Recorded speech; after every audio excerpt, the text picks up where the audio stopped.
Bonjour à tous, bienvenue dans la vidéo. Aujourd'hui, malheureusement, encore un accident aéronautique, qui plus est pour des forces militaires. Il s'agit d'un C-130 le 23 mars 2026 qui a décollé de Colombie avec plus d'une centaine de personnes à bord et environ la moitié sont malheureusement décédés. Alors ce qui va être très intéressant, c'est l'analyse de ces images et surtout, écoutez le bruit des moteurs.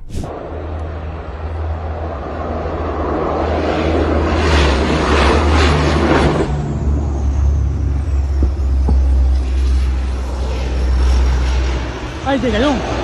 ¡Se cayó la mierda!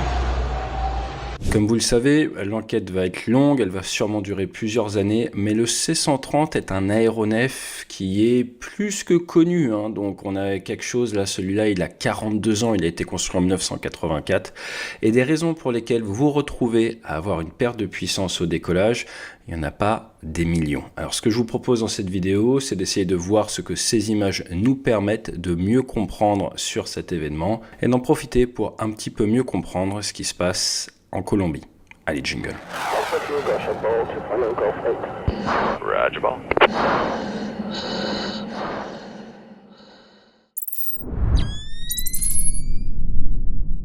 Alors, nous l'avons dit, 128 personnes à bord, on a des soldats, des policiers, 11 membres d'équipage. On a 2 bataillons en fait qui viennent d'une zone de la jungle reculée. On est à quelques kilomètres de la frontière avec le Pérou. Et là, l'avion décolle d'une piste de 1,2 km de long et va s'écraser à 1,5 km de la piste. Incident et incendie immédiat. Heureusement, on n'est pas loin du terrain, donc on a les secours qui ont pu intervenir extrêmement rapidement. Au moment où je tourne, on est à 69 morts officiellement. On a toujours un disparu et 58 survivants. Alors il s'agit d'un C-130H, immatriculation FAC 1016, construit en 84, donc il est plus vieux que moi, 42 ans. Il a été donné, ça c'est important, à la Colombie par les États-Unis via un programme en septembre 2020, qui est en fait un programme où les États-Unis, quand ils ont fini d'utiliser de l'équipement, qu'il est trop vieux pour eux, en fait, ils le donnent à des alliés. On est donc sur un aéronef qui a été révisé en 2021, puis en 2023. Et ça, forcément, ça crée des petites tensions d'un point de vue politique au niveau de la Colombie. Alors maintenant, l'armée colombienne, c'est une armée qui se bat, et elle se bat depuis 60 ans. Alors on n'entend pas trop parler en France, mais il y a eu plus de 450 000 morts dans ce long conflit qui s'étire sur des décennies. Il y a les FARC, il y a le ELN, il y a les cartels qui sont armés, il y a la jungle du Putumayo, et c'est une des zones les plus actives, hein, même en Amérique du Sud, et du fait de la jungle, ce sont des zones où il est extrêmement facile de se cacher, extrêmement compliqué de progresser. La France a une expérience dans la région, hein. Regardez en Guyane, si vous demandez aux légionnaires, on est en train de parler de quelques kilomètres par jour de déplacement possible dans la jungle. Regardez la taille de ces pays. Vous comprenez que c'est pas simple. Maintenant, le C-130, c'est vraiment l'outil qui a été créé pour pouvoir projeter des personnes, transporter des personnes, les ravitailler. On est sur un quadrimoteur, c'est du turbopropulseur, ça fonctionne bien. On peut aller sur une piste de 800 mètres, là ils avaient 1 km 2. Et il n'y a pas vraiment d'alternative pour ce type d'avion. Alors ce qu'il faut savoir, c'est qu'avec des hélices, vous pouvez faire des terrains beaucoup plus sommaires qu'avec des réacteurs. Par contre, derrière, vous allez payer en termes de performance. Pour ce qui est de l'armée colombienne, il faut savoir que sur le papier, ils ont 437 aéronefs militaires, dont 250 hélicos. Ils ont des avions de chasse, des avions de combat, les Kfir, qui sont en cours de remplacement avec le Gripen et qu'ils ont un budget 2025-2026 de la défense de 15 milliards de dollars et accrochez-vous bien, 3,3% du PIB, qui font un plus gros effort que la France, hein. Sur le papier, ils ont près de 260 000 militaires actifs et la lettre d'intention donc a été signée, c'était en décembre 2025 pour du Gripen E et F suédois, monoplace, biplace. Alors ça, c'est de l'investissement pour la partie chasse. Pour la partie transport, ils avaient que 6 C-130H, le plus jeune 41 ans, le plus ancien 53 ans, et ça vole dans des conditions extrêmes, notamment en termes d'humidité, de température, l'air chaud tropical. C'est pas forcément une situation d'avenir, même si ça fonctionne, mais ça demande beaucoup d'expérience et d'entretien. Alors maintenant, on va regarder cette vidéo. Comment est-ce que ça fonctionne? Vous chargez le personnel, vous faites vos calculs de masse, de centrage, de performance. Vous regardez la température, il fait chaud, l'humidité. Vous regardez votre altitude. Alors là, ils sont pas en hauteur, mais plus vous montez en altitude, en fait, plus vos performances sont mauvaises. Vous allez calculer une vitesse de décision, une vitesse au-dessus de laquelle, quoi qu'il arrive, vous allez poursuivre votre décollage. Maintenant, vous avez 4 moteurs. Ce sont des aéronefs qui sont réfléchis pour bien fonctionner, même avec 3 au décollage, mais qui vont nécessiter de la part de l'équipage Une bonne formation et un bon suivi des procédures. On va en reparler, mais on a vu un avion de l'Air National Guard américaine mal gérer une panne au décollage et ça s'est fini de manière catastrophique. Alors là, de ce que l'on entend, il y a une réduction de la puissance. Cette réduction peut être volontaire, peu probable mais possible, ou involontaire. Ça vous fait forcément passer au Air India, le 787, avec cette perte moteur au décollage. Ce qu'il faut savoir, c'est que si je vous coupe tous les moteurs au décollage, vous ne pouvez pas faire grand-chose. Donc on résume un petit peu. Il fait chaud, humide, mais on n'est pas trop haut. En termes de performance, elles sont forcément affectées par la masse, par la température, mais ça ne veut pas dire que ça ne passe pas. Maintenant, on est sur un avion de combat. Il est possible, dans l'armée, on s'autorise des fois des vols avec beaucoup moins de marge que dans le monde civil, il faut le savoir. Néanmoins, il y a peu de chances que l'équipage ait décollé si ça ne passait pas avec la perte d'un moteur. Autre point qu'on regarde, la qualité du carburant. Qu'est-ce qui pourrait amener à une réduction de tous les moteurs au décollage ?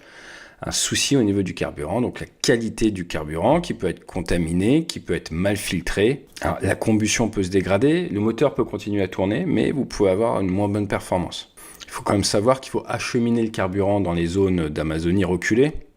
La chaîne logistique, c'est pas forcément ce qu'il y a de plus simple. Si vous avez de l'eau également, ça peut impacter la qualité de la combustion. Ensuite, on a le cas classique, on va dire malheureusement bien connu des équipages multimoteurs, sur lequel la formation insiste énormément. Si tu as une panne d'un moteur au décollage, il faut traiter le bon moteur. On voit régulièrement des avions qui décollent, qui ont une panne moteur au décollage, et l'équipage qui coupe ou qui réduit sur le mauvais moteur. Je vous rappelle qu'on dit pied mort, moteur mort. Donc en fait, au moment de la panne, vous allez avoir un couple, vous allez devoir mettre du pied pour compenser ce couple, et bien votre pied qui ne bouge pas, vous avez un pied en fait qui va enfoncer le palonnier pour compenser, votre pied qui ne bouge pas, qui est mort, et bien c'est de ce côté-là que le moteur est mort. Ça marche bien sur un bimoteur, sur un quadri, il faut quand même réfléchir encore un peu plus. Attention à ne pas chercher à justifier son salaire dans ces phases-là. Vous avez généralement un pilote, un commandant de bord, vous avez un mécanicien navigant. Grand retour d'expérience, c'est en gros on ne touche à rien à basse altitude. C'est-à-dire qu'au moment où vous avez cette panne, même juste après la rotation, il faut toucher à rien. La règle, c'est fly the aircraft, pilote ton avion. Alors on ne sait pas ce qui s'est passé dans le cockpit pour l'instant, mais ça c'est intéressant d'apprendre de ces événements, c'est le devoir de mémoire de l'accidentologie, pour se recager un petit peu les gyroscopes. Vous allez mal réagir, vous ne réagirez pas de manière optimale si juste après la rotation vous commencez à vouloir gérer le moteur. On l'a vu, par exemple, un ATR-42, c'était en Asie, ça arrive régulièrement, on fait très attention à ça. Donc il faut séquencer. Comment est-ce qu'on séquence ? On s'achète du temps. Donc pour faire simple, en dessous de 500 pieds ou en dessous de 1000 pieds, on touche à rien. On touche à rien, on pilote l'avion, on essaye de monter en s'achetant assez d'altitude, assez de hauteur, parce qu'en fait cette hauteur c'est du temps, et une fois qu'on est en sécurité, qu'on a des secondes devant nous, on va pouvoir commencer à toucher aux choses. Dans la checklist du C130, ils disent juste qu'il faut rentrer le train. Donc le train, tu rentres pour réduire la traînée et mieux accélérer. Après, tu touches à rien. Et ensuite, derrière, tu vas commencer à pouvoir gérer ta checklist et voir ce qu'on fait. Toute action en dessous a tendance à être précipitée. C'est ce que nous montre le retour d'expérience. Et on va regarder tout de suite des cas. Là, on a un cas d'école, c'est le WC-130H de Puerto Rico. On est le 2 mai 2018. On est à Savannah, on est en Georgie. Et donc, on a la garde nationale de Puerto Rico qui décolle de l'aéroport Hilton Head, destination le Boneyard de Davis Mountain en Arizona. Donc, c'est la fin pour cet avion. Il l'amène en fait au cimetière des avions, si vous voulez. L'avion part à la retraite et il va s'écraser sur une route nationale. Les 9 aviateurs qui sont à bord sont tués et ça va extrêmement vite. Ce qu'il faut savoir, c'est qu'il y a eu un souci au niveau de la maintenance et ensuite derrière au décollage, ils ont eu un problème au niveau du moteur 1. Ils ont continué le décollage et là, malheureusement, le commandant de bord a fait rentrer les volets. Et donc ça, les volets, c'est ce qui vous permet de voler à basse vitesse. Il ne faut pas toucher aux volets, il ne faut pas changer la configuration. Ça te gêne en termes de sustentation à basse vitesse. Et malheureusement, derrière, eh bien, en changeant cette forme de l'aile, ils n'ont pas pu maintenir le contrôle de l'aéronef. Je la fais simple, on pourra faire une vidéo dédiée si vous le souhaitez, et ils se sont malheureusement écrasés.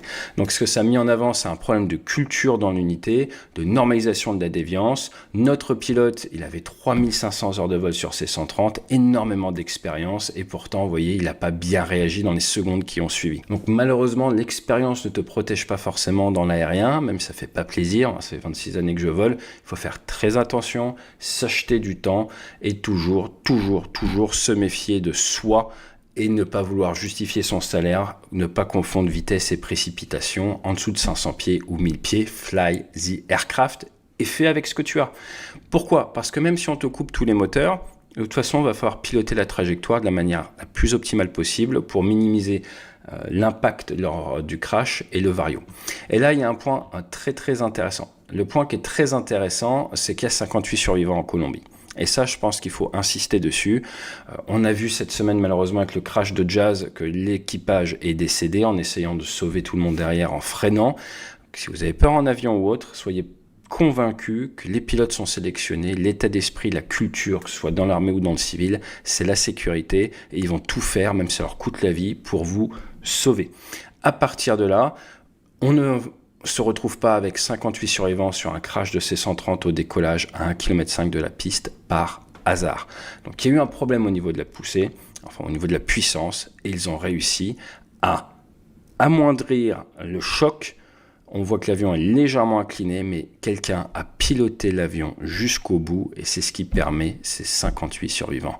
Et donc s'il y a une leçon à tirer de ça, c'est même avec une panne de tous les moteurs, même avec un problème de puissance, fly the aircraft jusqu'au bout, parce que tu n'es pas à l'abri de pouvoir sauver du monde.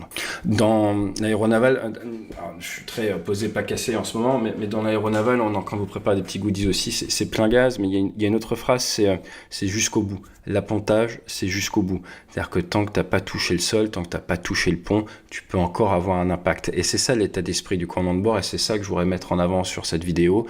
C'est quelle que soit la situation dans laquelle vous vous retrouvez, le pilote, c'est en fait un gestionnaire de projet qui gère une équation. Là, on lui a mis des variables qui en font une équation impossible en termes de sustentation. L'enquête dira pourquoi, mais il a continué à se battre.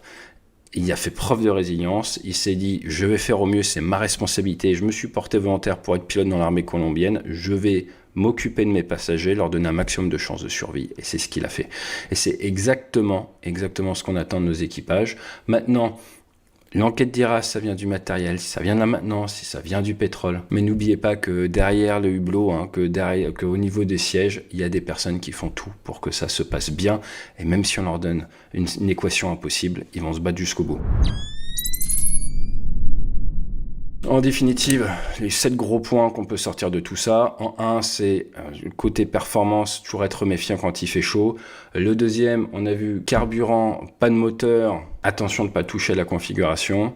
Le gros piège, c'est ça, c'est le moteur critique, couper le mauvais moteur. La grande règle pour éviter ça, c'est on touche rien avant 500 pieds ou 1000 pieds. On ne change pas la configuration, rappelez-vous Puerto Rico en 2018. Et derrière, même avec les pires des cartes, même avec l'équation la plus compliquée, on voit qu'il est possible de sauver 45% des personnes qui sont dans cet avion.